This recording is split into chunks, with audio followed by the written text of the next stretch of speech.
Welcome to the 5-Minute Biographies podcast, where every week we tell you interesting things about interesting people in about 5 minutes.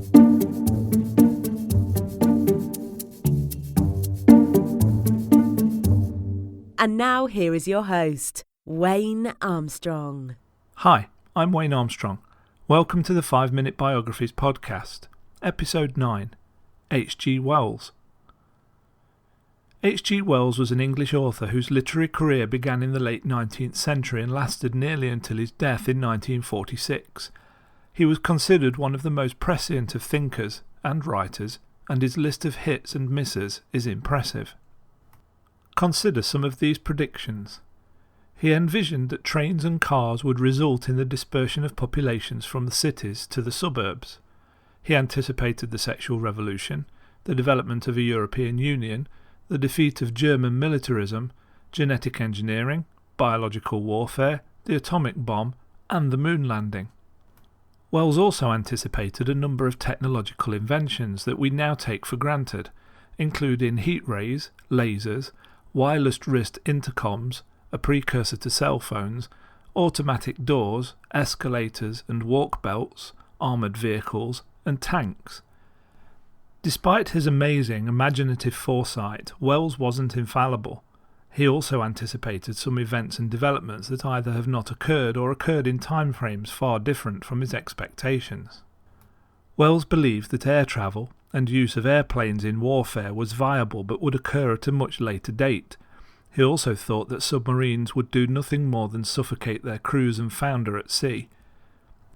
Despite using invisibility as the centre point of one of his more famous science fiction novels, The Invisible Man, humans still are not able to become, quote, no more opaque than water, end quote, and we do not yet have the ability to time travel, and neither have humans and alien beings engaged in warfare. Wells's prediction on the demise of the medium of the newspaper was premature. He anticipated a new order where newspapers would be dead, and instead we'd ring up NEWS on our telephones and listen to a summary of what has happened in the last 2 hours. H.G. Wells was born Herbert George Wells on the 21st of September 1866 in Kent, England, to Joseph and Sarah Wells. Joseph had been a gardener, professional cricket player, and shopkeeper of little success, and Sarah had been a domestic. H.G. had 2 older brothers and a sister who unfortunately died in childhood. Joseph Wells's cricket career ended with a broken leg, and his shopkeeper income was too little to support the family. Herbert and his 2 brothers were apprenticed to various industries to help with the family finances. H.G. spent time as an apprentice to a draper, working a 13-hour day and sleeping in a dormitory. As the family's financial situation worsened, Sarah returned to work as a live-in lady's maid, effectively ending a turbulent marriage with Joseph, and they lived separately for the remainder of their lives. H.G.'s career as a draper was a failure, but he would eventually complete his education. Wells received a scholarship to the Normal School of Science, now part of the Imperial College London. He studied biology, physics, astronomy, and chemistry, and he helped establish the Royal College of Science Association. A voracious reader from childhood, Wells also had begun writing and published his first short story about time travel, The Chronic Argonauts, in college. By 1895, Wells had become a literary sensation with the publication of The Time Machine. This novel explored not only the concept of time travel but also class conflict and evolution. He would incorporate those themes in later works as well. Today, Wells is sometimes referred to as the man who invented tomorrow, and as one of the fathers of science fiction. In this genre, he is well known for a series of futuristic books, which were published in quick succession following The Time Machine. They included The Island of Dr. Moreau in 1896, The Invisible Man in 1897, and The War of the Worlds in 1898. Although the predominant theme of each of these novels is futuristic, the themes are also layered with Wells's exploration of eugenics in The Island of Dr. Moreau, darkly personal transformation in The Invisible Man, and the mass panic response that ensues from an alien invasion in War of the Worlds. Wells's writing was not confined to science fiction subjects, though. His body of work included comedies, history, essays exploring social issues, science, economic globalization, politics, militarism, and an ongoing concern about the disparity of income and the social classes. He wrote a series of utopian novels in which he envisioned a world endangered by catastrophic conditions or events. In this series, some of the conditions he created would come to pass, such as the destruction of cities by aerial bombs, as would happen in World War I, and the rise of fascism, which would precede World War II. His book, The Shape of Things to Come, predicted the outbreak of the Second World War. Socially, politically, and spiritually, Wells followed his own path. He considered his views socialistic and was, for a short time, a member of the Fabian Society, whose purpose was to advance the principles of socialism via gradualist and reformist means.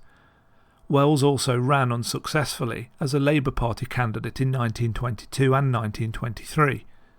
He was a proponent of universal human rights, but was a bitter opponent of Zionism. Wells would eventually apologise to Chaim Weizmann for his anti-Zionist statements. Wells was widely travelled and included in his later travels meetings with the diversely political leaders Joseph Stalin and Franklin Delano Roosevelt.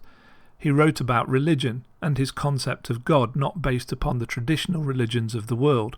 Wells considered himself neither atheist, nor Buddhist, nor Mohammedan, nor Christian. H.G. Wells was married twice, but neither of his marriages lasted. He favoured an open marriage and was considered a free thinker about sex and sexuality. He had numerous affairs throughout his marriages and his life. Wells and his second wife had 2 children together, and he also had a son with his lover, feminist author Rebecca West. Late in his life, Wells would become increasingly pessimistic. He referred to the period leading up to World War II as the Age of Frustration in his final book, published in 1945, Mind at the End of Its Tether. Wells died on the 13th of August 1946 at his London home of unspecified causes. He was cremated and his ashes were scattered at sea. Although H.G. Wells was a prolific and diverse author and visionary, he may best be recognised today for his science fiction novels, The War of the Worlds and The Time Machine. They have both been transformed into a number of movies, but probably the most powerful interpretation of the latter is the famous radio production that aired on the 31st of October 1938. Actor and director Orson Welles and his Mercury Theatre performers dramatised the story so realistically that the broadcast reportedly created widespread panic. The panic may be more the result of journalistic sensationalism, but the panic myth and H.G. Wells's legacy survive. I hope you enjoyed that episode of 5-Minute Biographies. If you'd like to see a transcript of the show, head on over to the 5-Minute Biographies website at www.5minutebiographies.com/episode 9. If you'd like to make a suggestion for a future biography, then please use the Suggest a Biography form on the site. If you get a few spare minutes, it would be really great if you could leave me an honest review on iTunes. And if you don't want to miss any future episodes, why not subscribe while you're there? You can also follow us on Facebook at facebook.com/5minutebiographies and Twitter at twitter.com/5minutebios. Thanks for listening, and I'll see you next week. Thanks for listening to the 5-Minute Biographies podcast at www.5minutebiographies.com.